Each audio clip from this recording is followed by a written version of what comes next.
Welcome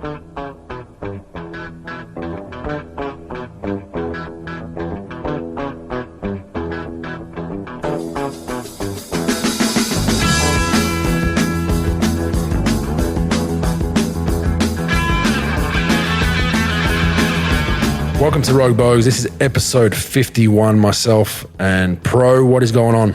Bogues, what do you got going on, brother? Not much, man. A lot going on this week, basketball-wise and on, off court, all around the world. So we'll get right into it. But first, Pro, some pro pub.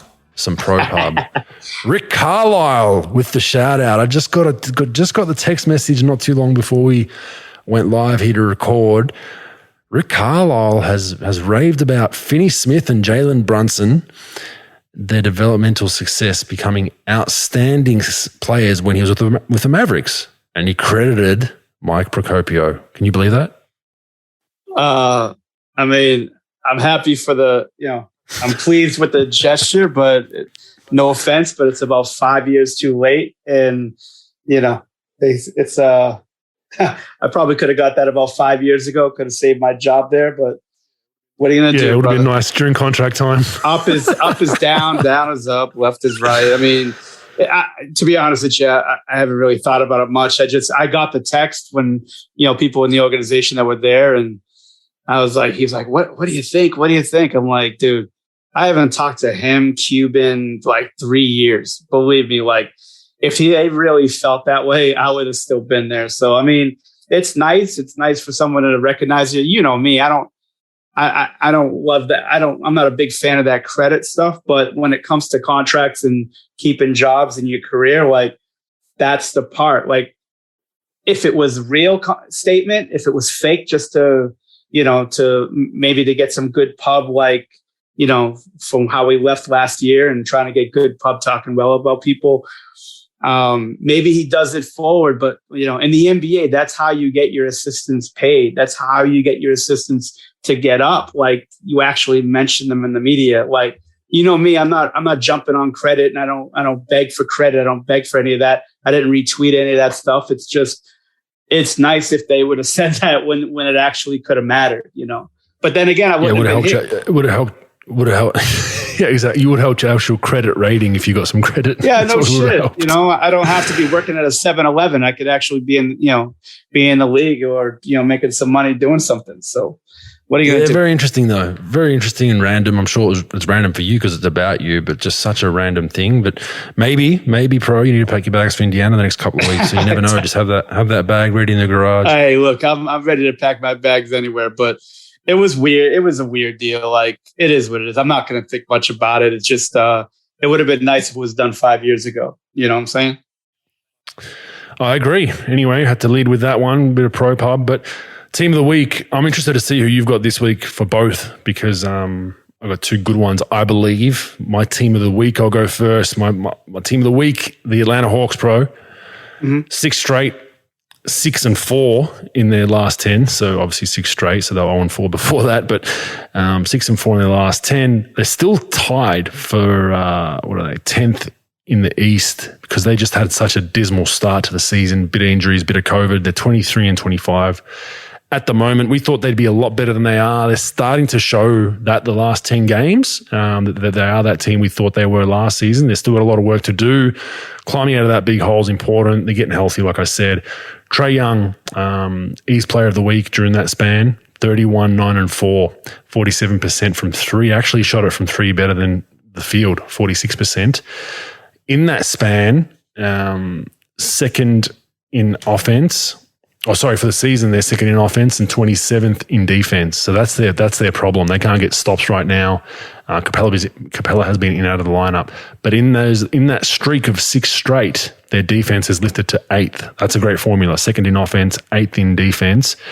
You've got a good formula there to be potentially a second, third round team. But looking forward to seeing what they can bring and where they can bob their head up. The East is very, very close. So they're only, a couple of games out from moving up every step of that ladder. What are your thoughts been on the Atlanta Hawks before you give us your team? They're so up and down. And they got a decent roster. They've had playoff success. they have a lot of stuff going for them. They got a good coach. They've got an all-star point guard. You think, and the good role players to fit, but it's just something just doesn't fit with them, Bogues. I don't get what their deal is. I can't. I mean, how can you explain them, Bogues? Can you explain them? Like, I mean, I understand. Well, the defense is, I didn't know their defense was that bad. An 8-coach team generally is not, a bad defensive year for them is middle of the park. 27th in defense for the season. I mean, it's like I said, it's lifted to 8th during their streak. I think it's fitting offensively okay if they're second in offense for the season, right? I think they're just not, there's no buy-in defensively. So I think that's a clear fix. But I agree, it has been janky, and they don't pass the eye test. From game to game, you're like, who is this team? What is their identity? Who are they? What are they trying to do? Look, we know Trae Young obviously is the head of the snake, and when he plays well, they have a chance to win. But it still seems like they're wrestling with roles, who's what, who does what, and there are a lot of questions to be answered. But they have won 6 straight, bro. So you have to give them a bit of credit that maybe they've turned it around. Yeah, I think so. I think just like any other team, COVID hit them pretty hard. How they do things and all that, and what happened with them. But I don't know. They just can't get their footing down, man. They just can't get it going. I'm glad they're getting it going now. They got good players and they've got energy. They got Capella in the middle. They've got good role guys. No one that besides Trae, no one really dominates the ball. So, I think they could be pretty good. And look, the East is wide open. The East is wide open what they can do. It's not like the West where it's really tough. I mean, right now they're in 10th. They're tied with Washington for 10th, and they're only like 5 or 6 games out of 6, and they could really make a run. Look, I mean, who in the East is playing really well? Like, past like the Miamis, and I mean, Chicago's banged up, Cleveland's playing well, but like out of that 7 to 10 span of Charlotte, Boston, Toronto, Washington, are you betting your house on any of those teams? So they could definitely make some headway in the next 30 games or so. They gotta get some things together. They gotta get lucky. They don't want to get hit with that COVID deal again, where guys are sitting out, but they just got to stay healthy. Some big wins in there though, bro. You can't argue in that 6-game streak. They beat Milwaukee. Yeah. They beat Minnesota, who are better. Miami, Charlotte. They're all 4 pretty good wins. Yeah. And then Sacramento. And I have Boston in the same boat as Atlanta. I think they're the similar teams where they're so erratic and up and down. But 4 of those wins, even Boston, maybe a half you give them credit for. Sacramento, horrible, but these aren't just cupcake wins. That's Oh no, you have to check. Yeah. So they're getting it together. The defense is still questionable. I mean, it took them 134 points to beat the Minnesota Timberwolves, and they gave up 122. So they're still giving up buckets. But yeah, I'm just interested to see if they've finally switched on that. You guys should be potentially building on last season. You should be a top 5 team in the East. Yeah. And you still have that chance if you get rolling. But who was your team? My team was the Miami Heat. I mean, they're putting together some wins now. Obviously, they lost to your team and they lost to the Hawks this week, but they're 8-2 in their last 10. I mean, they're getting healthy. Bam's back. They're getting their players, pretty healthy. Hero's playing well. Butler's doing his thing, and I think that they missed a bunch of games with guys with COVID and everything, and they're still doing their thing this past week. They've been pretty good. Like I said, I think the only team they really lost to is Atlanta this week. And I think they're on all cylinders. They're tough, man. Like when they're playing their game and they're healthy, I mean, they're a fun team to watch. They could beat you up. They could make threes. They could, do some things. Duncan Robinson, in my opinion, is not having a great night. A great season. I mean, I think they're really struggling. He's been struggling, but most of their players, have been playing well. And now with Bam back, I think they're going to be really good. Yeah, they're starting to turn it on as clear as day. And I was more impressed with the way they treaded water with all their injuries.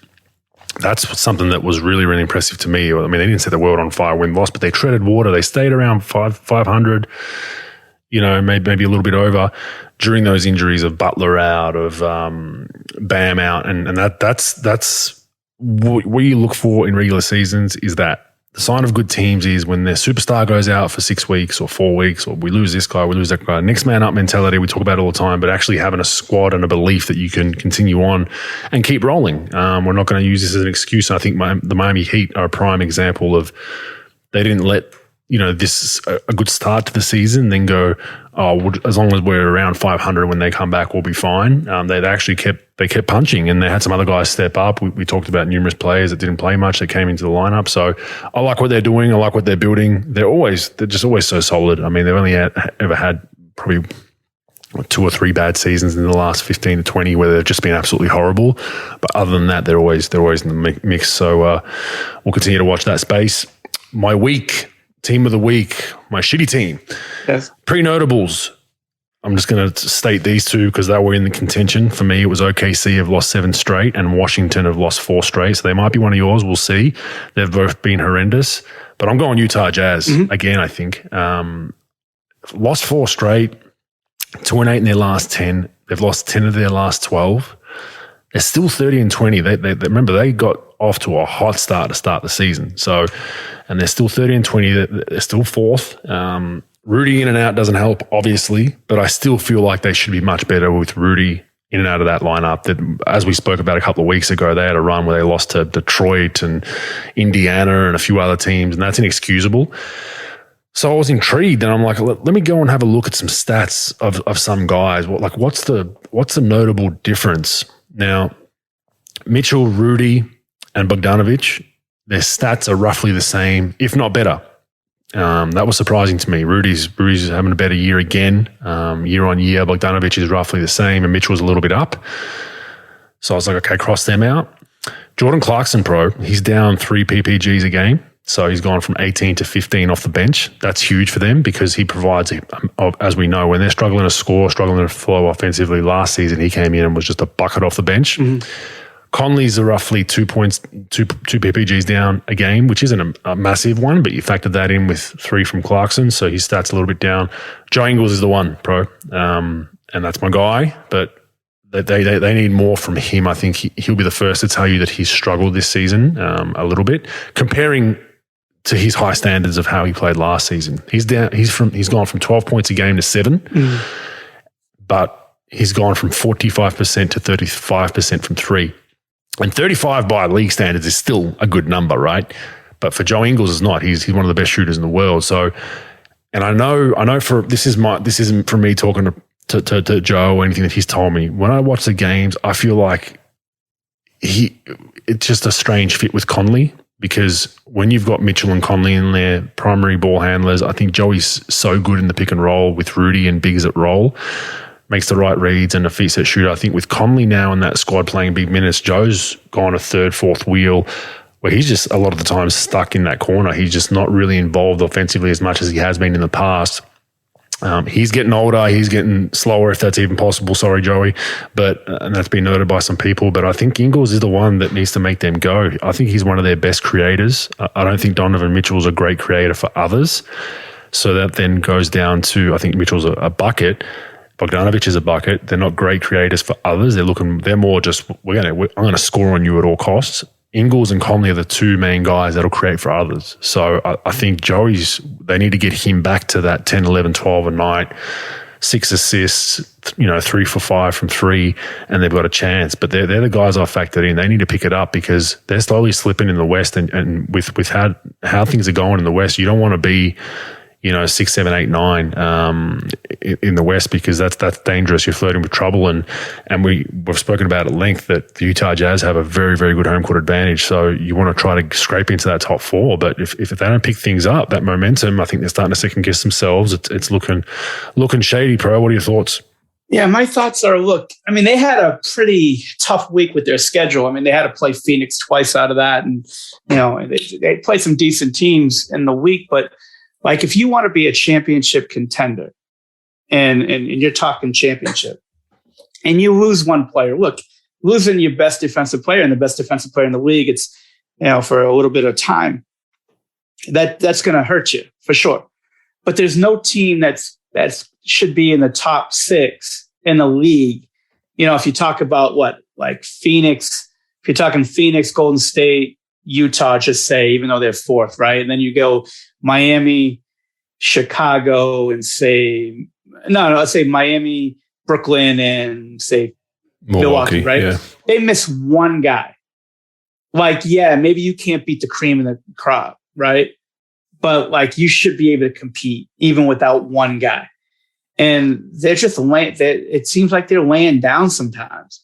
And it's not totally laying down or quitting, but look, it's next man up, and you got Whiteside there. You've got other guys that you brought in. Now, look, Whiteside's a mental midget. I get it, but you got to be able to perform and you got to be able to compete. Now, remember, any team that plays the Phoenix Suns twice in a week, and it's not like should blow them out by any stretch, but you got to stay in contention. You got to stay up because, look, we all know it in playoffs. It's happened almost every playoffs. One of the better players are going to get banged up or hurt, and they got to miss either the whole series or a couple of games. And somebody else is going to have to step up. Milwaukee's done it a lot this year. Middleton, they've missed for a bunch of games. Holiday, they've missed. Giannis, they've missed. And, it seems like they still step up. Now, they're not doing great either, they're fourth, but I expect a little bit more out of Utah because especially with so much on the line, look, if they're going to be God forbid, they're one round and out, they're going to lose Mitchell. I'm almost positive they're going to lose Mitchell or they're going to lose the head coach or both. So there's a lot riding on this. And because you don't want to fuck this team up. You don't want to, look, it's still early. It's January. Get it. But, I totally agree with you for this week. I'll go with a different team, though. I'm going to go with the Sacramento Kings. And that could be every week, though. That's a problem. But you lose to 50 to Boston. I mean, they had a hell of a week. They lost by, let me get the score of this Boston game. It was. Were they playing that 5-on-4 shit versus Boston? Yeah, no, 5-on-1 actually. They're doing a new thing. 128-75. They lost by 17 to Atlanta, who's been playing okay, I guess. They lose by 6 at Milwaukee, not bad. They lost to the Detroit Pistons at home. Now, I know that was coming in for last week, but still, look, you got talent. They're not very good. Even their best players are not very good. They're okay. But at some point, you got to go, you know what, fellas? I don't care who our coach is. I don't care what city we're playing in. We need some pride. We've got talent. We're an NBA team. We've got players that are making, $20+ million a year. You got Fox, who's supposed to be the future of their franchise. You've got Buddy Hield, who's always worried about his role. But guys that can supposedly perform. And if you show up and you lose in an NBA game by 50 points to the Celtics, who is one of the most erratic NBA teams this season, you need some pride. And I don't think they're playing with much these days. So I'm going to go with the Sacramento Kings for sure. I think their fix is TNT, that they just, and our guy Harrison Barnes there, we love Harrison, and hopefully he can get out of there. But their fix is some TNT dynamite. They need to blow the fuck up out of that roster and just start again. They're at that point. They need to get relegated to the LAV Gold is what they fucking do. They need to go to English first division soccer. Fuck that. You know what, Ted Lasso? They don't need to get relegated. They could get relegated instead of Ted Lasso's team. It's been long enough. This roster, it's just that there's not even really a shining light that you're like, oh, there's a couple of pieces. We get something around that. We can start to get somewhere. You're looking at it and you're just like, this is a jigsaw puzzle. This is 5 jigsaw puzzles in one, and you just got pieces that don't fit anywhere. It just doesn't fit, and I don't blame the coach. I look at management, ownership, that they got to take this one on the chin. They've got a busy off season. I wonder if surely they make some moves pre-deadline and start to put their line their ducks in a row to get some pieces and build for the future, because there's no silver lining on that roster, in my opinion, and it hurts me to say that with Harrison Barnes on it. I mean, he's the most professional guy they've got. I know why he's there. He's there to try and teach those young guys, this is how you be a professional. I've won, blah, blah, blah, blah, blah, but it doesn't look like that's even been listened to by some of the guys. So they've got a lot of work to do, Pro.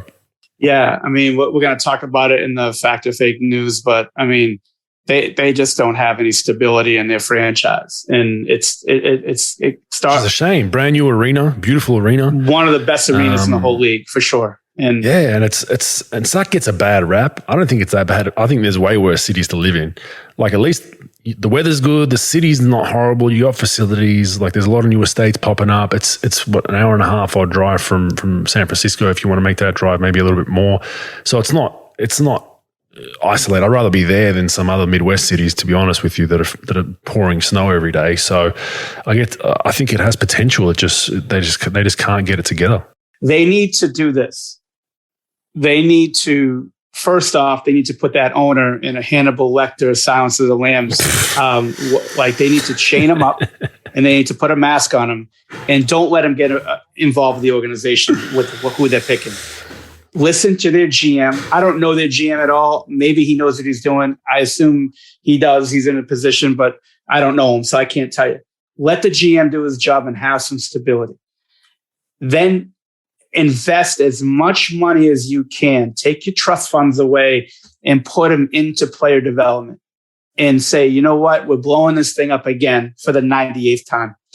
And we are going, they might as well call that place the Chernobyl Kings, because they need to eradicate it, their whole team, and start over. And they say, you know what? Whoever we're going to draft, whoever we're going to pick up, we need to put so much effort into development. And we're not, whatever coach we pick is going to be our coach for the future. We're going to go, look, we're going to give you 3-4 years, whatever it's going to be. But you're going to be here for at least 3 years. We're not going to fire our coach. We're going to do backgrounds on the players, and we're going to actually draft players that actually like basketball and actually want to be a pro. And then we're going to develop the hell out of them. And the owner is not going to meddle. And that's the only way this team's ever going to be, any good at all, because nobody wants to go there. You're going to have to overpay free agents to go there. So the only way you're going to get good, just like we talk about most small market teams, they draft it or they develop it and they get guys maybe that lost their way and they could develop them. Put money into 4 or 5 player development coaches and fucking spend as much money as you can and just let those people go to work. Because that's the key point though, bro. Yeah. Let those people go to work. Yeah, that's the Hannibal Lecter suit for the owner. Yeah. That's the problem. I heard he's still hands on to this day. Yeah. By the way, you can get one on Amazon for $4.99.99. So if you wait, if it's on sale. So if anybody in Sacramento wants to get one for the owner, put them in it and just say, leave the roster alone. Stop with this 4-on-5 nonsense. I know he hasn't mentioned that in a long time, whatever. That's it. And then that's it. We're not spending money on free agents. We're not doing any of that because nobody that wants to come to Sac is any good. So we're going to draft them. We're going to pick up these tough guys, veterans that are just tough guys that our young guys could be good with. And we're going to just develop the hell out of our young guys. And we want a coach that's actually going to hold those guys accountable and just say, you know what, we're going to grow with this. But look what Oklahoma City's doing. Yeah, they got 1,000 picks and everybody makes fun of them. But that coach is doing a good job. They're young players. They're young, hungry players that want to get better. You could just tell. And they're not very good right now. And they're. But there's a method to their madness, yes. Bro. Like you can clearly see when you watch their games. You can see who they are. They're a young team. They move the ball. They get up and in defensively. They battle. You can see the progress in the roster. So as a fan of the OKC Thunder, even though you suck win-loss wise, you're like, hey, I can see the light at the end of the tunnel. Sacramento's in reverse. You're just like you're backing up from the light constantly. What is this? I don't know what year this is for them not making the playoffs, but it's come on, I think man. It's like 13 years in a row, maybe. Yeah, and that's not all on this owner. I think he's owned them for 6 or 7 years. But it's just something's got to change, something's got to give. And obviously whatever you're doing right now is not working. So, ruffle the coins out of the tin and just put them all out on the ground and start again. That's kind of where they're at. But I just want to finish on the Jazz again. You mentioned it. So there's some leaks coming from Donovan Mitchell. You mentioned it towards the end of it, and I've got it noted here. There's the quote was basically, it's from an anonymous source. I'm not a huge fan, but whenever these things are leaked from someone within, you know what time it is. Incessant buzz around the league is that there are those in Mitchell's circle who believe he's too big of a star for Salt Lake City. So then, of course, the journalist got an anonymous Eastern Conference scout that quoted, they are a first-round exit from Donovan being in New York City. Now, as soon as these leagues start, I raise my eyes. Hey, what's going on here? Because you just know that if things go bad, which they're not looking good right now in Utah, and we're not hitting panic stations yet, but it's getting a month away from those panic stations. They start finding a rhythm. I think he's going to leave. I really do. I think that if they don't do, maybe even you could potentially leave with a second round exit. I really do, because their rosters, they're in that position where, well, how many more moves can you make? I think that we uncovered with the help of others that leaked it, the Rudy Gobert, Donovan Mitchell. I think there's tension there. I think the comments that Gobert made a couple of weeks ago that were pretty pointed towards Mitchell, even though they didn't mention him, I think they were not taken lightly by Mitchell and his camp. I think he's gone. In my opinion, I think he's gone. I think his conference finals were gone for him, and I think he's trying to, starting to line up his, line himself up to get out of there, Pro. I don't know what your thoughts are on it, but it's just a shame, because you love to see these stars in small cities, and I don't buy into that whole he's too big of a star for that city. Like, get the fuck out of here. Like, if he's a star, he's a star. Look what Giannis has done in Milwaukee. So that's his people saying it. That's not Donovan saying it. But I think the writing is on the wall. They're starting to pivot their way out of there. It's just a matter of time, in my opinion. Yeah, I think he's going to fall into that whole superstar trap of, if you don't win it, you got to go to a bigger market, or you got to go somewhere where they're trying to make moves. And I think that New York's trying to pivot to try to get anything they can superstar wise or anything close to it to get on that roster. Plus they hired one of his, closest coaches to him, Johnny Bryant, who was that high level assistant with Utah. They hired him. It's like the associate head coach with the Knicks just to recruit Donovan. And small world, Pro. That was he was a Utah, right? Oh no, sorry. He was a scholarship player with us. He came on as not a walk-on. He came on as a red shirt transfer my sophomore year. So I was around him, and then he ended up staying on for 2 more years at the University of Utah. So yeah, full circle, man. But continue on. Yeah. So they hired Johnny to try to get him. You know how that goes. I mean, that almost never works, but I could see him getting a little bit antsy. There's not a lot of Damian Lillards out there. There's not a lot of Giannis's out there that are going to stay. Now, Giannis may not have stayed if they weren't really making huge moves to win a championship. Obviously Damian Lillard's had to deal with a lot of stuff in Portland. They've only really competed 1 year since he's been there. But there aren't a lot of those, and you fall into, hey, bigger city, this and that, and you start getting. I know for a fact that he got into it with their medical team. Maybe last playoff, with that injury. Remember that injury that they had in the playoffs with last year, and they really had a big blow up with that, and that's a big problem. But I think it would be an issue. I just don't think they're good enough yet. I didn't think they were that good last year, and they beginning of the year, and they made this huge run. I just don't think they're good enough to really get into the conference finals. And I don't think you should leave. I think they've got a lot going for them. You read into the whole Rudy thing, and maybe that is a big issue. Maybe it's not. I'm not sure. But I mean, it didn't sound great with those comments that Rudy made. But yeah, they're right there. But then you're going to go to the Knicks. Well, what do the Knicks have? What's the most valuable thing on the Knicks? Their coach?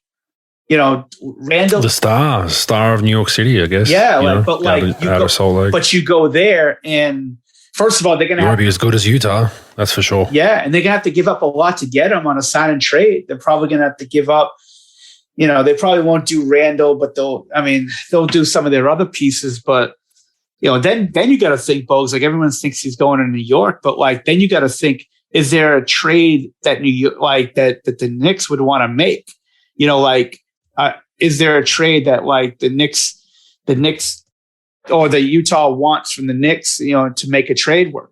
So I don't know. I mean, you got RJ. I don't think it's necessarily going to be strictly New York. I just feel like Donovan's, 1 foot's stepping over that line out the door. He's not 2 feet out yet, but I think it's a matter of time. I think this is going to be another superstar that leaves a small market team in the next year or two. That's just my opinion on it. I just don't see it. I just don't see it. Yeah, and players don't really see the reality of things. Like sometimes there's the same thing with Utah with like Chicago, like when they made the finals 2 years in a row. Like you just bump into a team that you can't beat. Now that's a championship, but like in the West right now, like you've got Golden State who's resurged, right? And you've got Phoenix that's really good. And those are Memphis. You got Memphis now that's knocking on your door. You even got Dallas, who I think Dallas could be a problem in the playoffs. Like you've got legitimate teams. You get at least two legitimate teams that it's going to be really hard for you to beat. And Memphis is going to come right at you. You know what Memphis reminds me of? Memphis reminds me a little bit of Oklahoma City in like 2010 when they almost beat the Lakers. They're young, hungry. They don't give a fuck who you are. And they're going to try to beat your fucking brains in. And they're tough. Yeah, they're too young and dumb for pressure at this point. Yeah. They just play. Yeah. And that's why I love watching them play, because they don't really know the stakes yet. They're not that team yet. So they just go out there and they're just like, we're just going to play and kick your ass. They've been really fun to watch. But the Donovan thing will be interesting. I hope he stays, for the record. I love seeing small market stars stay. But with the way the league is, as soon as there's someone in the circle leaking this shit, it's only a matter of time before it goes on record from an agent to a reporter, XYZ, and then you just put Utah in a bad position. They do have an aging roster for the most part. I mean, Rudy and a few other guys, but you look at Joey, you look at Bogdanovic, you look at Conley. I think that window, as we've said, that it's their windows right now, even with Donovan. So I don't see them rebuilding, even if Donovan, let's say, it's like that they're going to go and have to try to rebuild again to an extent. They'll be competitive, but they'll have to rebuild again. So they're in a tough spot. We'll watch that. All-Star voting pro. Quote pro, I don't care about the All-Star game, end quote. So you don't have to mention that. I've mentioned that for you. Yeah. We both I appreciate it. Yeah, we both know how you feel, and I feel about the All-Star game. I don't watch it neither. But let's get into the picks. We know it's a voting system. We know blah blah blah. But how spot on do you think they were? I think there's one glaring one in the West, in my opinion. So Jokic, LeBron, Wiggins, Curry, Morant. I mean, which one for you would be glaring out of that group, pro? I think Wiggins might sort of throw a little bit of worry on that. But look, that's the system that you have. I mean, that's the thing. First, like I won't have to say it. I'm not an All-Star fan guy, and I'm even a less of an All-Star voting type of guy. But you have all these things, Bogues, that I noticed that I never used to notice back then. Like you get these days where there's like you get double the votes. What? So I don't even know. You didn't notice that? Like I was watching games. They go, if you vote today, it's double the votes. And look, you know how this stuff can go. Like, But this was player votes, wasn't it? For these now, don't the players have some voting power now? I believe for these All-Star games. I believe. I think they do, but it's fans as well, right? As well. Like the fan thing. I'm not a fan of the fan thing because. Yeah, I want fans to be involved, but like if you're popular in China, you're getting in, number one. Number two, you can have people overvote. I get why the NBA does it because it keeps people talking NBA and gets people logging on and voting, but someone could vote 1,000 times a day. I'm just not a fan of it. But I'm the same. I think Wiggins is the glaring one. I think he's a all-star. I think bench, no problem. But I think the biggest snub for me was Booker. I mean, they've got to have a starter in the game, in my opinion. Like they're rolling. They're one of the best teams in the league. He's continuing to get better. He's had a couple of 40 balls. I think he's probably the only one I would change in the West. But otherwise, I'm not too stressed about the West. I think it's pretty spot on. Otherwise, Luka's the other one maybe that you can fit in there. People have said Luka versus Morant, but I think Luka's injury and time missed has hurt him for that. Other than that, I mean, pretty close. The East, I think, was as close as you can get, in my opinion. Kevin Durant, DeMar DeRozan, Giannis, Embiid, and Trae Young. I mean, anyone you change out of there, bro? Nah, the East, Bogues, like, who in the East is like glaring that should be starting that didn't get picked? Like, if Butler was healthy the whole year with their record, he might be in the mix. He's really the only one I can think of in the East. Like it's, I mean, Washington's fallen off a cliff, so you probably don't put Beal in there. I mean that's kind of where I'm at with all that. The East is going to be a hard bench to pick, in my opinion. I mean, Charlotte maybe you have Is LaMelo in the mix? They're up there. Kyrie and James, well, Kyrie won't make it, but James Harden probably bench, I assume. Cleveland, do they get an all-star pro? I mean, to me, I would probably put Jared Allen in there if I was going to put anybody, but I mean, it might be tough. Well, they're third right now. Surely they get an all-star, but they're really a team. They're team orientated statistically. Like, it's so well spread out, so it's hard to have a Darius superstar. Garland's been playing really well for them. Yeah, Garland's been playing really well. He's averaging 19 and 8 this season. But I mean, Jared Allen or Garland, and you know how big guys get fucked anyway. So I would say at least get Garland in there. But yeah, it's Bogues. It's interesting. They get some interesting selections and decisions to make. Yeah. But even going back to the West, like Wiggins, right? And I'm not. Hey, look, Wiggins made it. Good for him. He's been through a lot of shit. I'm not a huge fan of his, but he's overcome a lot with his slow start in his career and didn't really do a lot and underachieved. And now he gets to this team and, where everybody counts him out and he does well. So, great for him. But here's my thing with him. Here are my picks of guys that I picked ahead of him. Just sort of writing down some notes. Ahead of so I got Wiggins? Of Wiggins. Yeah. In no order at all, but tell me who you would take out of this list to get Wiggins on there. LeBron, Luka, Jokic, Steph, Lillard. Now Lillard's out for the year, so I get that. Booker, Anthony Davis, Morant, Mitchell, Gobert, Ayton, Shai Alexander from OKC, even Anthony Edwards, who's had a hell of a year so far, and Chris Paul. And I'm not even talking like Paul George or, Clay, you can't put in there, but like Paul George, Towns, I haven't even picked those guys. I don't think those guys are, I just didn't put them on the list yet, but, Yeah, it's but then tough. again, look, as a starter, yeah. I don't agree with it as a starter. I think he deserves to be in the 12. They're one of the best teams in the league.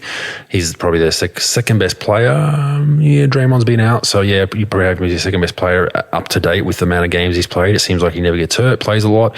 So yeah, bench. But yeah, all those names you could argue. All the ones that have played a big amount of games for sure, and that's the beauty of the All-Star Game voting. It always throws one like this, and I honestly think that the Warriors didn't think he was going to get a starting spot because they went through this campaign of getting Clay and all that to really promote Wiggins, which is what you do for your teammates. How you vote him in, like thinking like if he scrapes in, it'd be fantastic, and I think that's been a surprise even for probably his teammates, but I think. The journey that he's taken and everything he's gone about, you congratulate him. It's been interesting to watch. He's been up and down throughout his career, but he seems like the guys all there love him. He's a very professional from what I hear.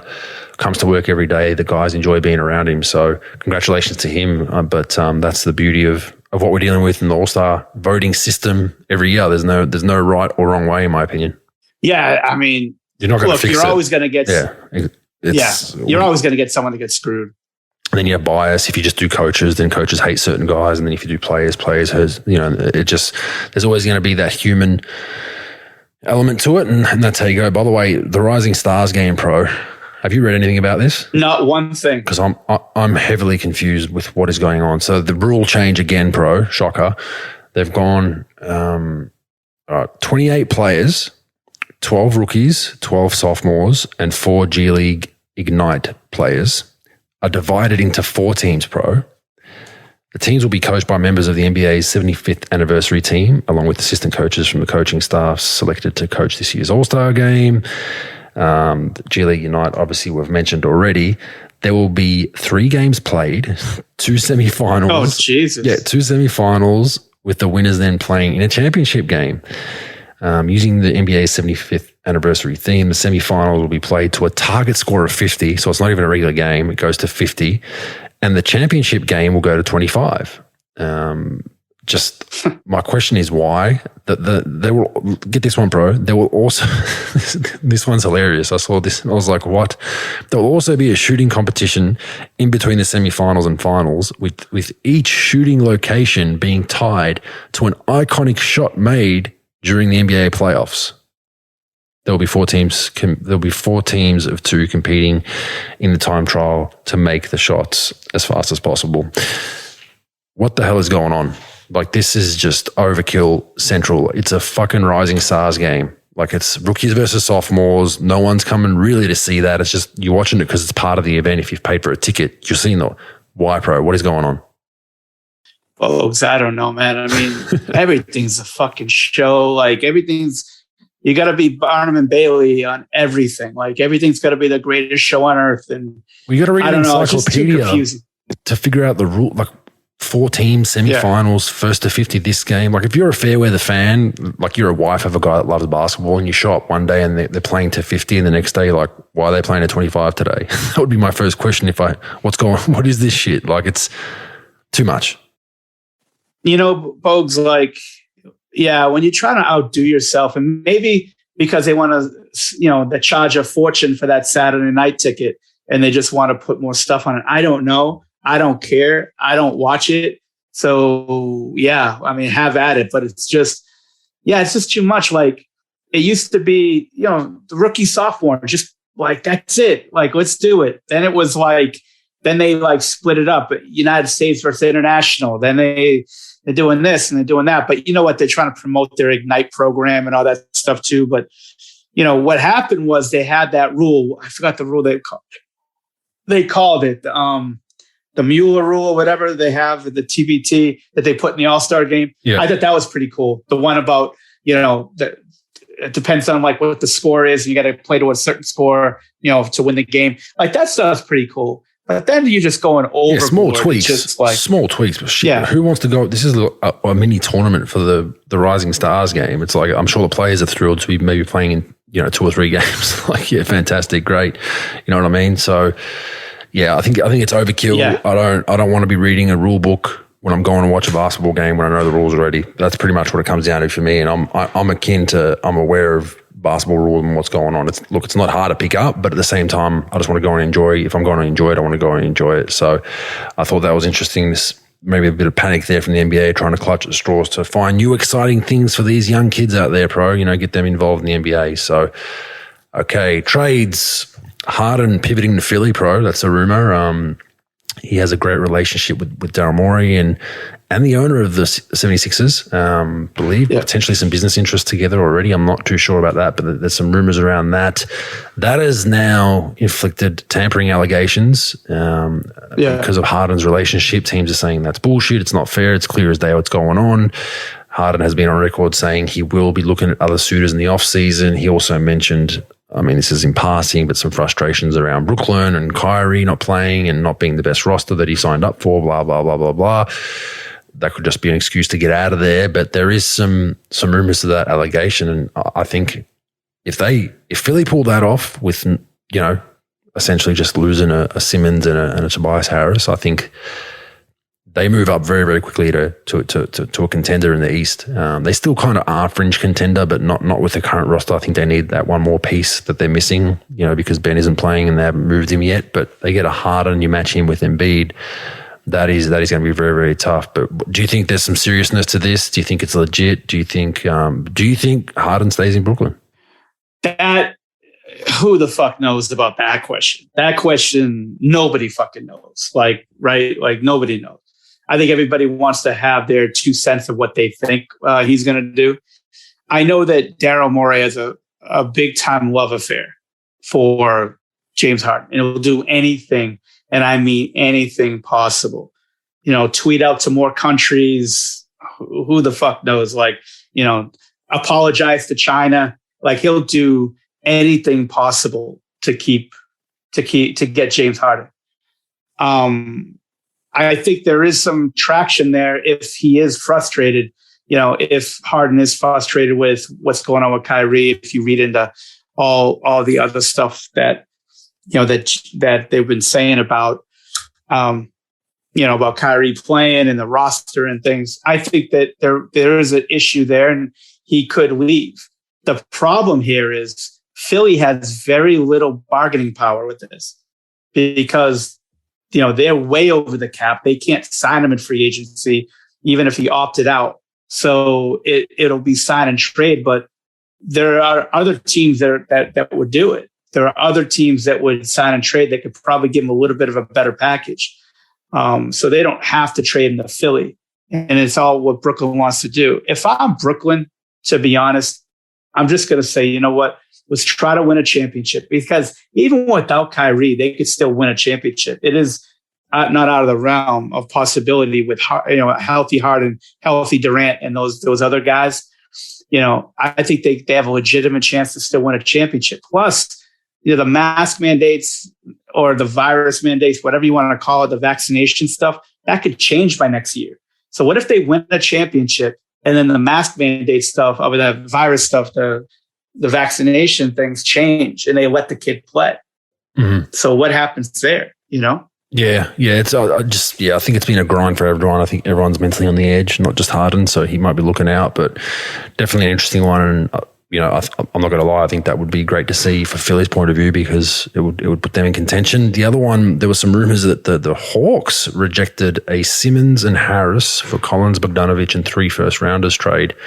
You any truth to that, bro? Because the 3 first-rounders is probably what nixed it, but that's not a horrible deal for the Atlanta Hawks if you maybe get those first-rounders to maybe 1 and maybe a second-rounder. But do you think there's some truth to that one? I don't think there was truth to it. I think that Philly is blowing smoke with everybody. I think that they're not really serious about any trade talks. I think they want to hold this guy I think they want Lillard or they want Harden, or that's it. So that's all they're doing, and they're not really entertaining. I don't think they would entertain an offer for Collins, Bogdanovic, and 3 first-rounders. I don't. That's not going to that moves the needle a little bit for them, but I don't think it moves it enough. Daryl Morey, the one thing about Daryl, you could say whatever you want about him, but Daryl Morey wants to, he goes after superstars. I respect him for that. He goes after superstars. If it's not, Pau Gasol in his prime, or if it wasn't, James Harden in a trade, or if it wasn't Carmelo Anthony's prime, that guy goes after guys, and he goes after superstars. And remember, he was in that trade. Originally he was going to be in that Chris Paul trade to get Gasol and some other stuff. But I don't think that he's going to, I think he's really holding hostage this whole Simmons thing to get a big timer. I don't think he's going to want, Collins is a good player, borderline all-star. Bogdanovic is a nice little role player, but he wants the superstar to put with Embiid, because he knows if he doesn't get one, he probably won't win a championship. And that's it. It's Embiid might leave, And Embiid might leave. That was my next statement. So I think Daryl is blowing smoke up by everybody's ass. And I think that he's holding out for Lillard being disgruntled and wanting to leave and forcing a sign and trade there. And I think he's trying to force a sign and trade with, Harden to try to get him. The question, though, that comes up, folks, that no one really talks about, it's not that easy just to do a sign and trade. And plus, those teams have other suitors for those guys. And I'm sorry, I'm not going to unload great players to get Ben Simmons in return, because you don't know what you're going to get with this kid. You don't. If I'm Sacramento, you could have it. I'll sign my arena over to you. I'll sign 8 of my tech companies over to you. Go. Give me Ben Simmons, because what I have ain't working. But if you're Portland or you're Brooklyn, I don't know. Do you trade your franchise player, to get that? Just because I don't trust him. He's a good player. Don't get me wrong, talented kid. I just don't trust him. But if I'm a team with nothing to lose, I'm going to trade for him. If I'm Orlando, yes, whatever you want. I'll give you half of the Disney castle and whatever you want. I'll trade that. If I'm a team like that and I'm desperate, if I'm Detroit, if I'm teams like that, I'm going for it. But I'll give you Isaiah Thomas's jersey and my championship trophies. Just fucking go. I'll take whatever. I'll take Simmons. But if I'm those two teams, though, but Daryl's holding out. He's holding out for a great player. So I don't believe it. It sounds good, the Atlanta deal, but I don't believe it. I think he's just, I think he's wasting everybody's time. I think he's wasting everybody's time until he deals with one of those two teams. Mm-hmm. Any other trades you think will happen? Because we are, what are we, 10, 11 days? It is February 10th is the deadline for all those people wondering. I think Indiana makes a deal. I think, and people were saying with Rick's comments about, not with me, but with those two guys that he covets those guys. I think like if they're going to trade Sabonis, that maybe Dorian Finney-Smith and, Jalen Brunson and something else, to make the deal work, you might see something like that. I think Indiana makes a deal. I don't know what Indiana is going to do, but I think they make a deal. To me, to be honest with you, Bogues, I'd probably keep all those guys and don't make a deal because those guys weren't healthy all year, and all those guys played together. Like Brogdon, LeVert, Brogdon, Sabonis, like those guys did not play together. And what else are you going to do? Like, you got to blow the whole thing up. And I don't want Rick I wouldn't have Rick coach a young, all rookie team. I'd want him to get guys like Sabonis. Those are the guys he coaches the best. But who knows if those guys are demanding trades and wants out of there because they're tired of losing? I don't know. I have no idea. But I think Indiana is going to be active. I think Sacramento is going to be very active. I think you're going to see something out of there. You might see McCollum get traded, maybe something big with Portland. I think the Spurs are a dark horse to make a deal. I think they've been really quiet. They popped up in something a couple of weeks ago, which was, I think the Simmons talks a while ago, but I think they're just being so quiet. They're not that good. They have some young pieces, but they have some other pieces that could be used on other teams, Pirtle, a few other guys. So I think they might be a sneaky for making a deal that no one saw coming. That's what I'll point to. But yeah, who knows? It's just so hard there's so much, smoke screens thrown out like this, like we spoke about with this alleged offer from for Philly and Atlanta.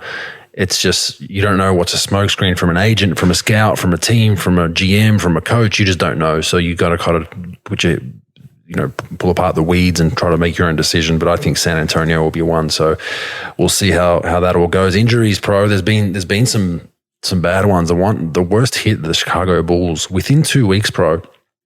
Lonzo needs surgery on his left knee, out 6 to 8 weeks. Caruso needs surgery on his right wrist, out 6 to 8 weeks. Derrick Jones Jr. fracture on his right index, out 6 to 8 weeks. So they're really valuable players to them. I mean, Lonzo starting point guard, Caruso probably their best backup. Derrick Jones Jr. brought a lot of athleticism for them, and it's actually shooting the three ball at a decent clip for him, for an athletic guy. Those three guys really hurt their balance. Now you got to play your starters a little bit higher minutes, fatigue them a little bit, and they were rolling until then. Now they're going to see some struggles for a couple of weeks of just figuring out rotations and fatigue and all that kind of stuff. But they've been hard hit. The other one is your guys that you love, the Dallas Mavericks. I think that Tim Hardaway Jr. obviously I think that's a huge out for them. I feel like when I've watched Dallas games, when they've struggled, he's been a guy that he's going to try to score and try to get a bucket no matter what. And I think he's been a shining light at times when they've been stagnant, when Luka's not firing, whatever, where he just catches, goes, gets to the rim, makes that open three or even that contested three. Very underrated loss for them. Some people that know basketball will say, well, it's not, but most people look at it like, Tim Hardaway Jr., they've still got Luka, they've still got Kristaps, but I think that's a very, very big out, and I'll be interested to see whether they make some sort of a change. Now, he has fractured his left foot, I think he metatarsals, and you just don't know with those injuries. It'll most likely be season, but you just don't know. It could be 3 to 4 months. It could be 6 months. It could be longer. But I think he's a huge out, bro. I think that's a tremendous, tremendous loss for Dallas. At some point, now he hasn't played great this year yet. Last year, he was phenomenal for them. In some ways, he's their second best player because he could really light up quickly and he could score. Like Brunson has done very well with that this year. He's been their second probably most reliable scorer, for them. Porzingis' injury stuff. Now he's played a lot better. Kristaps has for them this year, but Hardaway really gives them like that guy that could light up and score and take a little bit of pressure off of Luka. And that's what they need. They don't really have that in their roster yet. They got shot makers and good role players, but they don't really have great scoring. And, he gives them a lot of that. That's going to be a huge loss. See, I thought that they can get out of a round And they could be a dark horse to make the conference final because with Luka and those guys play hard. Jason Kidd's done a great job with them defensively this year. They're one of the best defensive teams in the league, in the last couple of months. And I think they can make a big run now without him. Now replacing his ability, Hardaway's ability to score, they don't really have that guy that could really step up to really, score points. Porzingis scores and Brunson scores and Luka obviously scores, but the rest of the guys are guys who can make shots or roll hard to the rim. I think that's going to be a big time loss for the Dallas, and hopefully, they got one of the best medical staffs in the league, so I think they could probably try to get him back.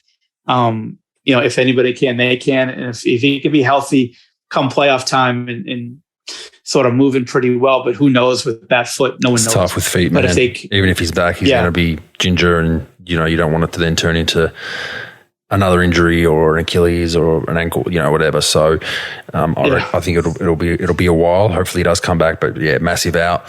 Just two quick shout outs, bro. The Kevin Love resurgence. It's been great to see. He's at 14.2 points and 7.2 rebounds, 2.1 assists a game off the bench for Cleveland for a team that's rolling. He's bought into his role. I think he's been really good for him. He's had his troubles mentally. After the blow up of Cleveland, it's been well documented. We spoke about it. One of them is, threw a ball into someone, all that kind of stuff, going crazy. But he's really come back balanced. I think he provides very steady head off their bench, veteran-wise, shooting the piss out of the three ball. So I'll give a shout out to him, and I give a shout out to someone that you would like to, probably in your wheelhouse, Stanley Johnson. The grind credit. He 3 10-days pro to now a 2-year deal with the Lakers. So you love to see guys like that, 1 foot in, 1 foot out of the league for a bit, in and out, 3 10-days in a row. That's 30 nervous days as an NBA rostered player.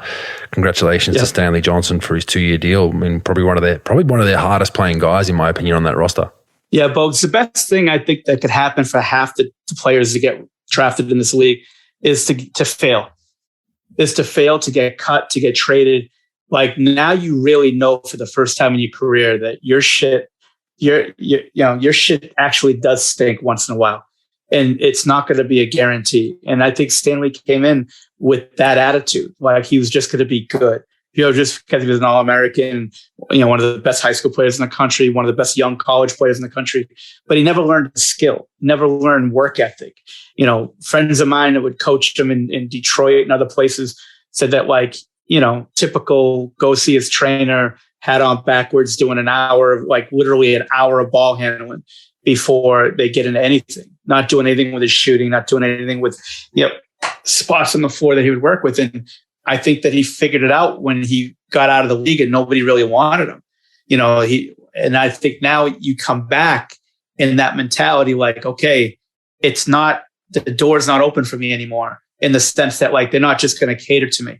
Now I'm going to have to work and I have to change my mentality of getting it done, and I think that that's what he did. And it really helped him. I mean, the COVID thing helped him because there's a million players getting called up, but I think it really helped him getting that second chance where he was 1 foot out of the league. And I think that when you have that type of pressure on you, where you're in and you're out, most players, I'd say 90% of players in his predicament would fail. Trust me, I've dealt with it. I've studied it, and they just can't deal with it because everything's been catered to them because of their talent level getting up to this point.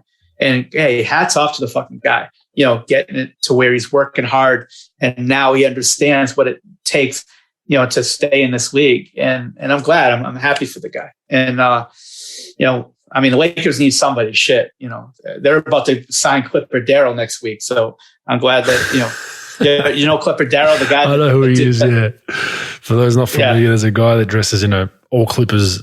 I think it's an actual suit, tailor-made suit. Yeah, red and blue, and he sits behind the basket at the visitor's end, and he just chants Clipper stuff all game. A really good guy. About 300 pounds. Yeah, everyone knows him. He's very happy-go-lucky, jovial, singing, yelling Clipper stuff. I think he's great for the game. So he's clutch. Yeah, I'm just reading the press conference right now. He's just at Clipper Daryl just tweeted out he just signed with Clutch, so expect him to get a mid-level exception deal next week. Or Max maybe. Speaking of fans, Pro, a couple more fan ejections. And guess nice. Yeah, guess who was right again with a slippery slope? It was us at Rogue Bogues. But first that was one, you, yeah. Yeah, first one is Mello ejected some Philly fans, 2 fans. He claims they kept calling him boy. So this is an interesting one, Pro, because I didn't know. I'm going to play a bit ignorant here. I didn't know the connotations of the word boy in the US. Obviously, I grew up in Australia, so you'd think boy, hey, my boy, what's up, man? Like, you know what I mean? I had no idea about the historical significance. For those not familiar, it can be, factored to slavery, I guess, because, a lot of slaves called African Americans boy, back in the day. I had no idea, right? I actually had Richard Jefferson tell me one day, because I'll be like, hey, what's up, my boy? Like, just to guys. And Richard came and said, hey, man, like, just so you know, I know you would have no idea, but it's not a good word for a white dude to be saying African American. I was like, well, shit, like I had no idea, right?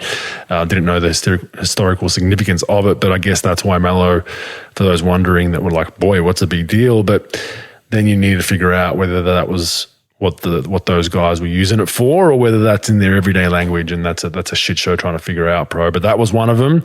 The other one was Julius Randle, Pro, ejected a fan for heckling him about his contract and his plus minus during the game. Are you shitting me? That's what's reported. The fan has given comment and said, so I was railing him about, 100 odd million, and this is what I have to pay to watch. Like, you're not even hustling, you're not even running back on defense. And then he was like, dude, you're minus 34. What are you doing? Apparently, this is reported. He said that he mean mugged him for a long, long time, tried to intimidate him, and then by the second or third quarter, pointed to some Knicks security that went to the arena security and kicked the guy out, Pro. Bogues, I don't know, man. I mean, it's funny. Like, everybody tweets out how tough they are. They mean mug to the camera when they make a shot. Yet somebody mentions about their fucking assist to turnover ratio, and they turn to fucking putty. I mean, I don't understand. Like, everybody expect, like, most of the players in the league brag about how tough they are, and they can't take. What's interesting, Pro, is I know Julius well because I was with him. He's actually a great dude. Yeah, he's very quiet, yeah. Soft spoken. I think it's getting to him, Pro. I don't think this is normal for him. I think this big contract expectation, fantastic year last year. The pressure of it now, I think he's getting to him, and he's acting different and doing some silly things. Like, you're in a slump, and I'll get to his numbers in a second. I want to look up his numbers specifically because I was wondering, like, how bad of a season is he having? Because we hear how bad it is. Knicks fans killing him. He's got into it with Knicks fans in New York. He's told them to stop cheering him now when he made a big bucket one game, and then he's saying boo me now, all that kind of stuff. I think it's getting to him, Pro. I really do. And that is a thing, living up to the expectations of your contract. So I went and looked at his numbers. Is it as bad as it's been made out to be, Pro? Last season, he was 24, 10, and 6 a night. Fantastic year, made the All-Star team.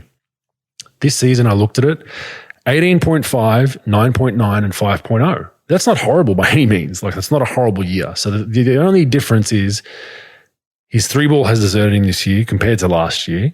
Not historically a good 3-point shooter, but last season shot it at 41%. He's down to 30%. Field goals 45 last season, 41 this season.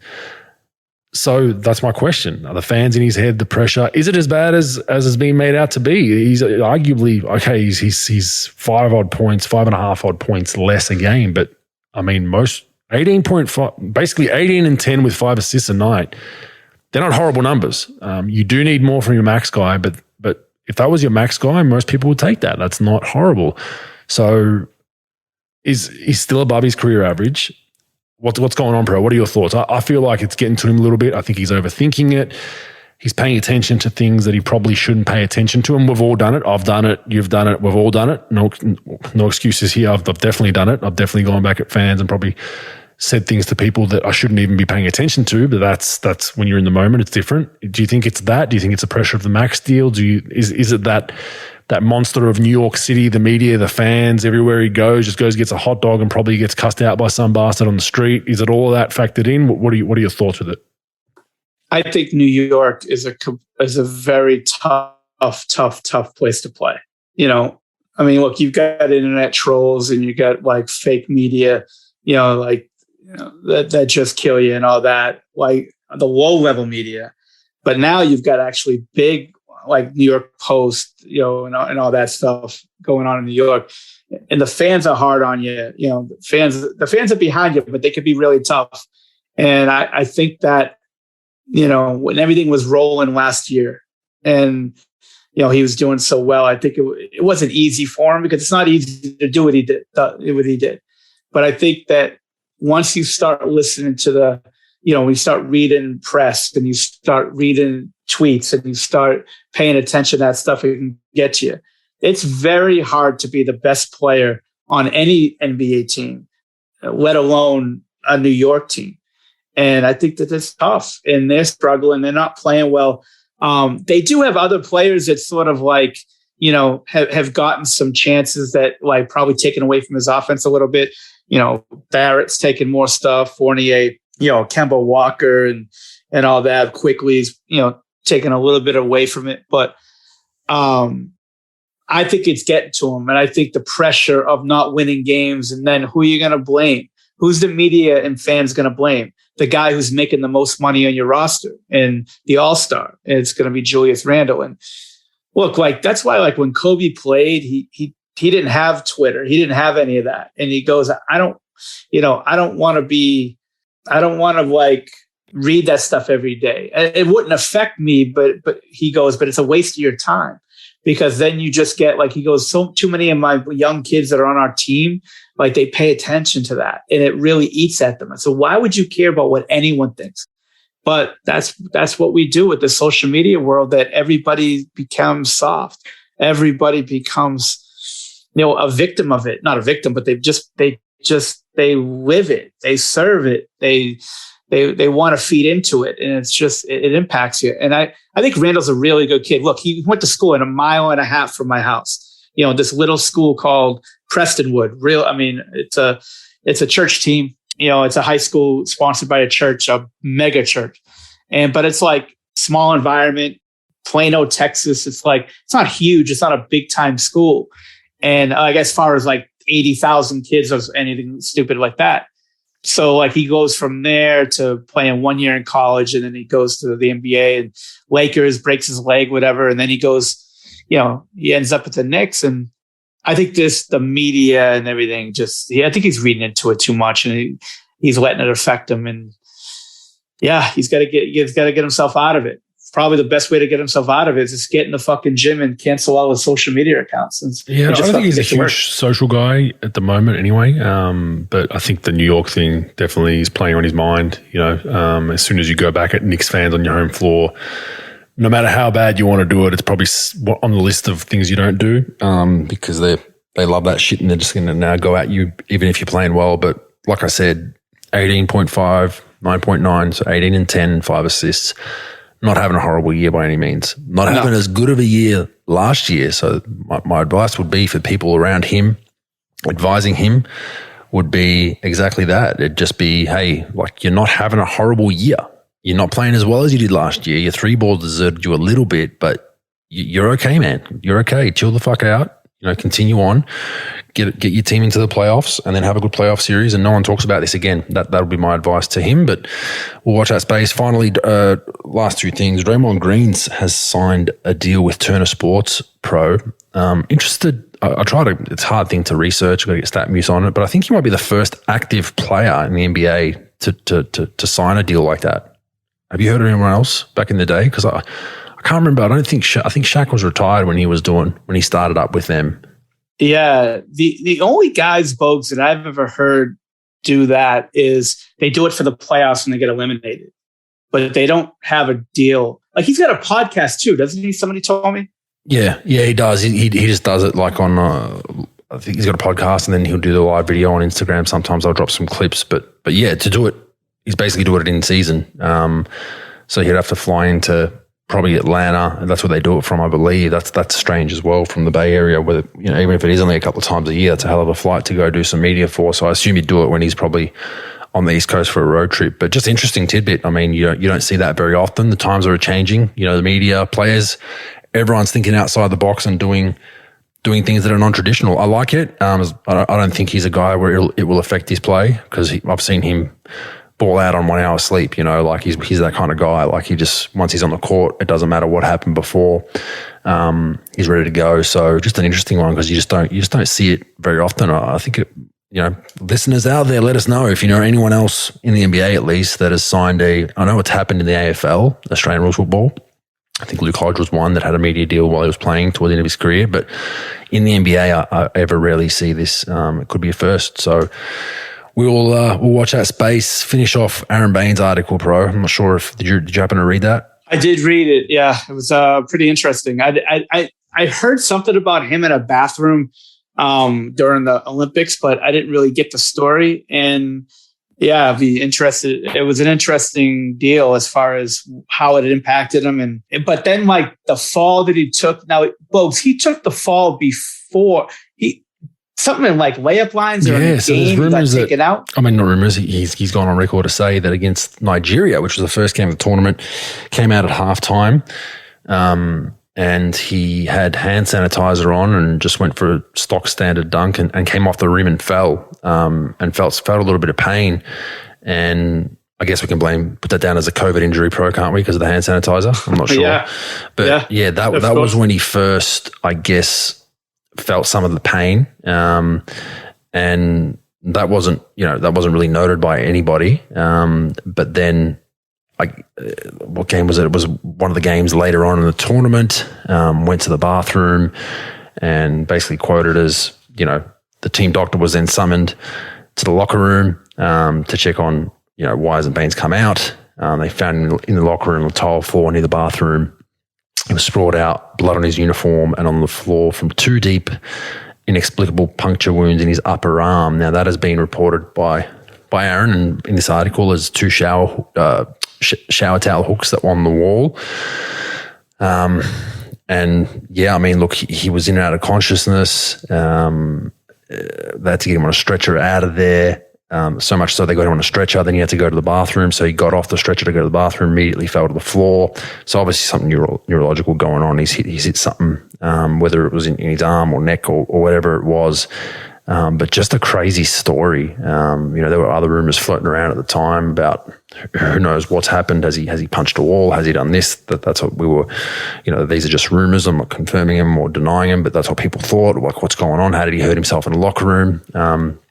This explains it a little bit better. He had a pre-existing injury that had hindered him from the start of the tournament. He'd played through it, and just wasn't in a good spot. But I mean, the kicker to this is he then had to go to a Japanese hospital right smack bang in the middle of COVID.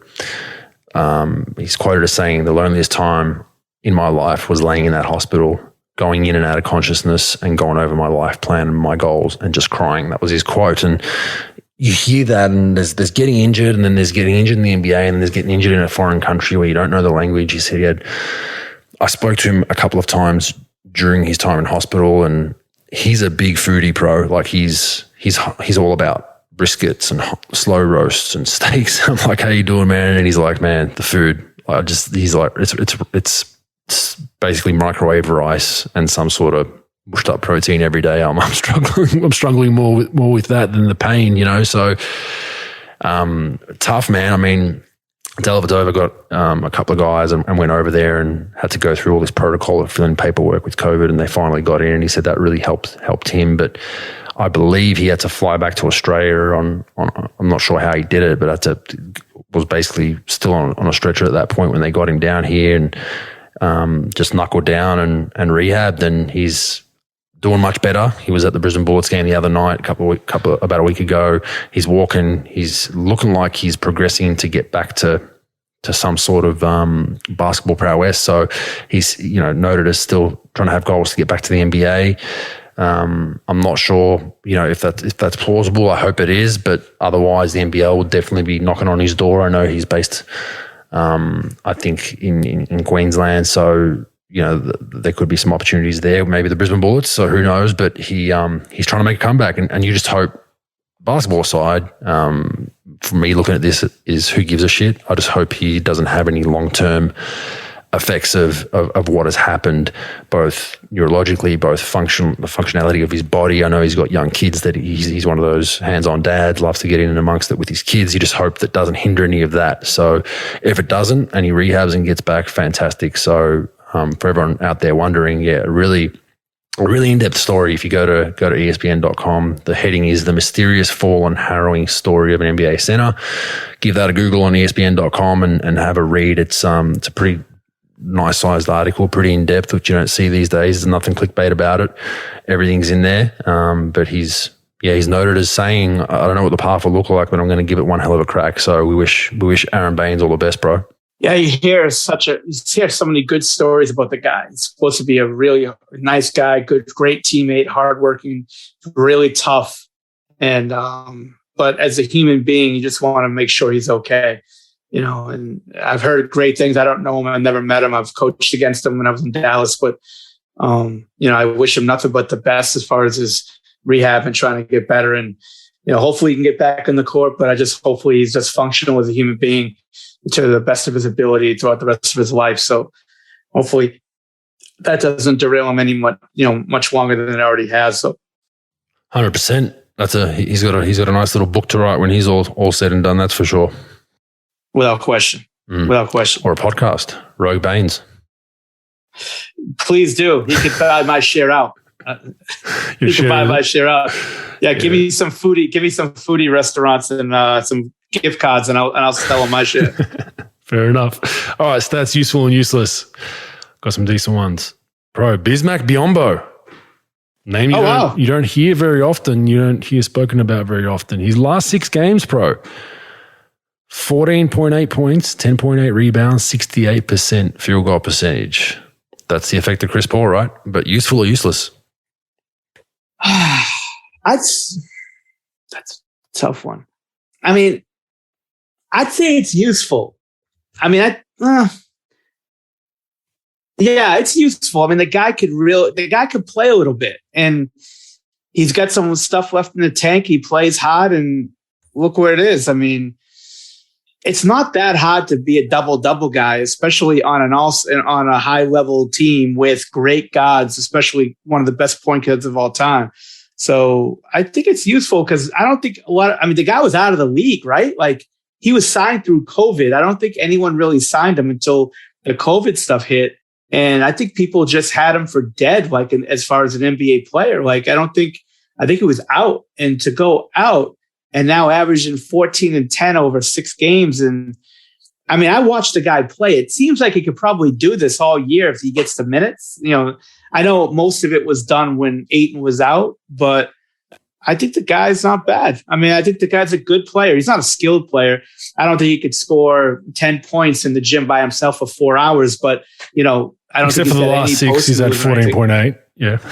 Yeah, but he runs the floor, he rebounds, he rolls to the rim, he ducks in, like stuff like that he can do for sure. Great and I backup think with role. good guys that know how to pass. Yeah, great backup. Yeah, role good backup player. And he made his name he got paid basically on blocking LeBron James at the rim countless amount of times in that playoff series versus Cleveland, Toronto many, many years ago. So he's very athletic. And if you just, set a screen, roll hard, offensive rebound, block shots, he's going to make a very good living in the league. But just some surprising numbers that you don't really hear much about Bismack Biyombo. And I think the reason why I say it's useful is it shows the CP3 effect. This is a guy that's Bismack Biyombo bounced around the league, hasn't really stuck, hasn't played that well, goes in a good system where he knows his role, knows what he's doing. CP3 gets in the ball when he needs it, close to the rim to dunk, bang, doing well. So I would say it's useful for that fact. Next one, Jokic, the last 6 games, pro, 29.3 points, 13.1 rebounds, 10.5 assists, clips, 59%, 45% from 3, 93% from the line. I mean, I think if I had to call it today, he's my MVP. I think he is. And I would basically factor that in with who has the worst out of our MVP candidates, Joel Embiid, Giannis, KD, Jokic, maybe factor Luka in there.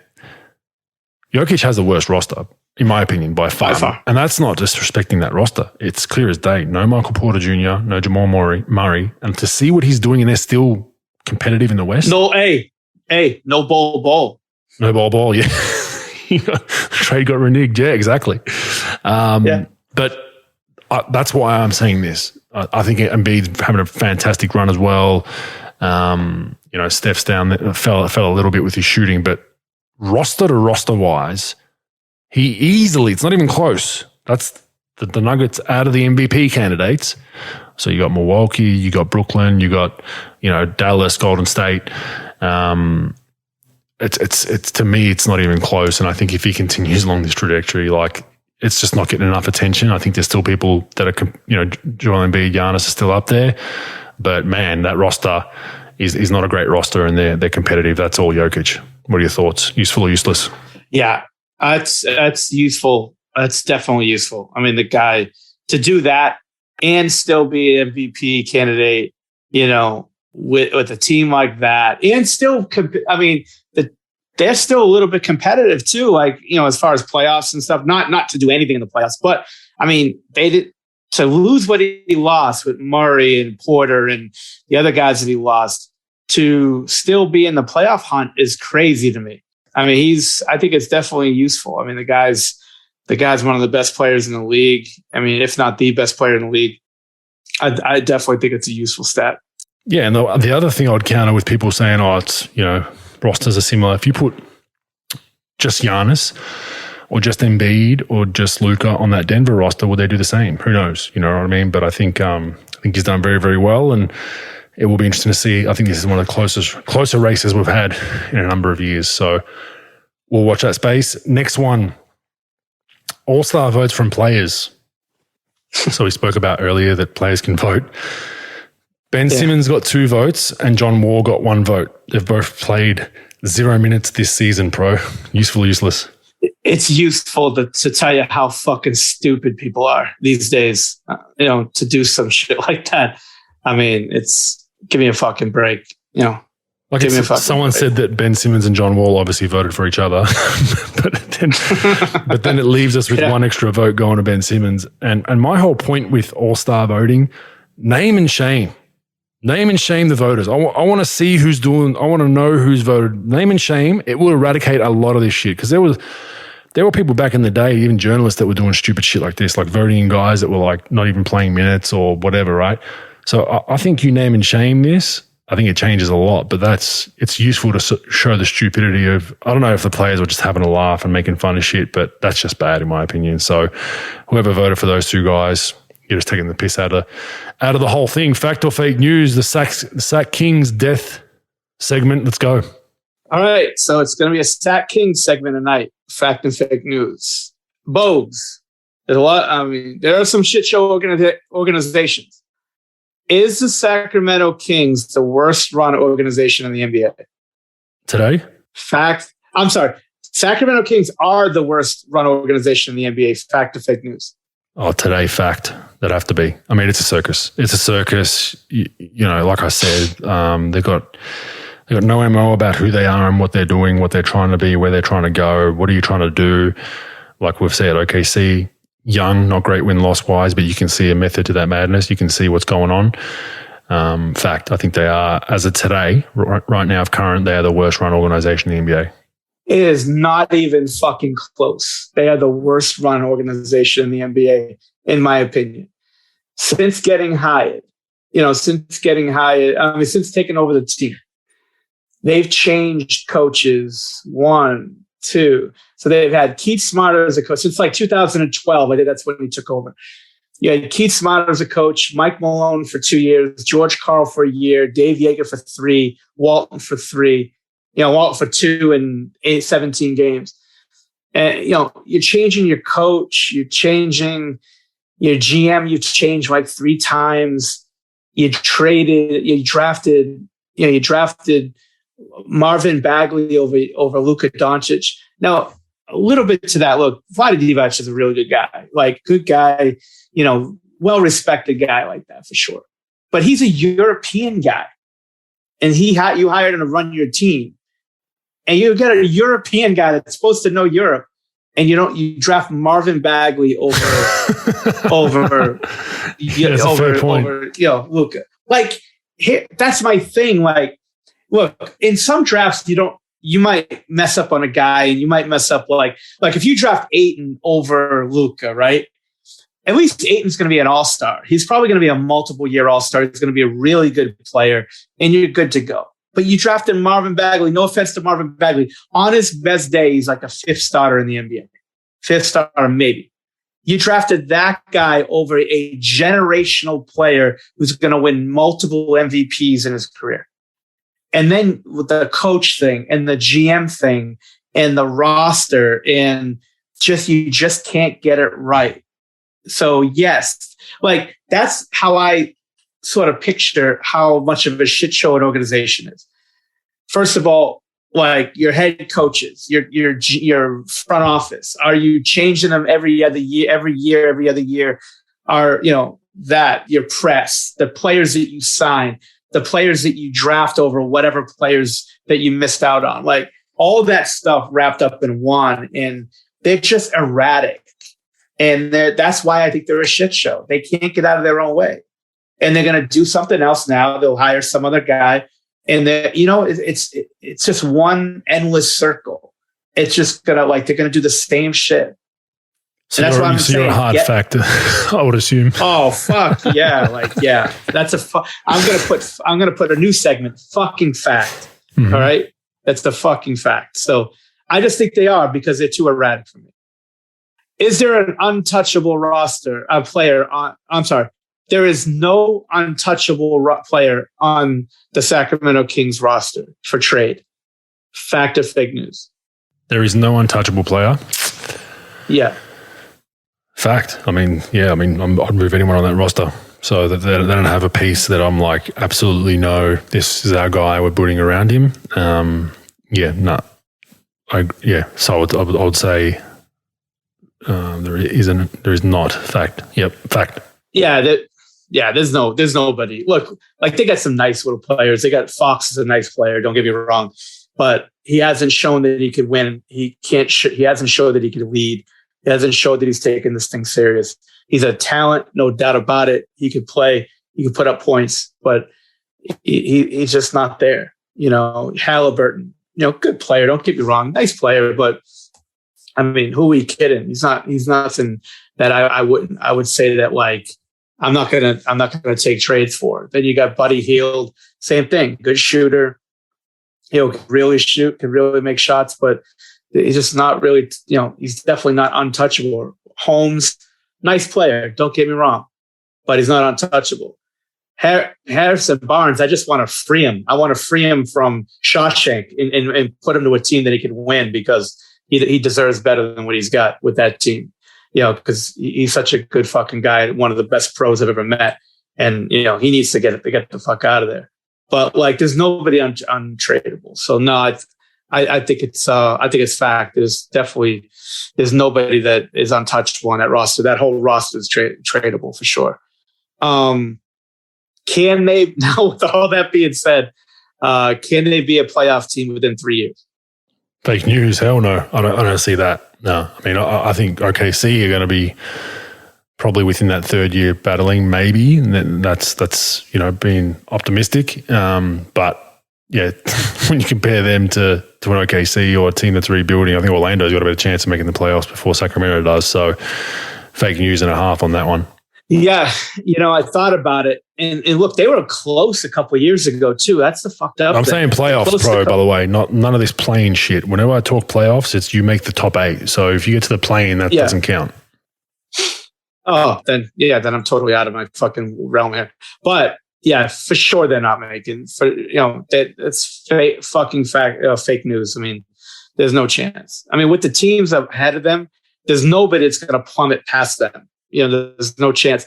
I think that they, in the next 3 years, they might be able to be a play-in, but I just don't trust anything about this organization right now. So I would say fake news is right now. There's no chance they're a playoff team in the next 3. Totally agree. It'd be nice, but yeah, it's not going to happen. I wouldn't bet anything on it, not even a raisin. So, all right, everyone. Rug Bogues 51 is in the books. Appreciate everyone joining us. A reminder for our calling that it is done weekly. If you want to join and ask some questions, please download the calling app, join our page, and you can jump on and get your voice on the podcast when we periodically release the Q&A segment. But otherwise, you get to listen to it on the calling app. Appreciate everyone's support. We will see everyone, and you will hear from us again next week. Thank you. Maybe I'll get hired on that one tweet today. So if I'm not here next week, guys, I will be at with the Indiana Pacers. Go Pacers. Later, bro. Yeah, go Pacers. Yeah. Later, guys.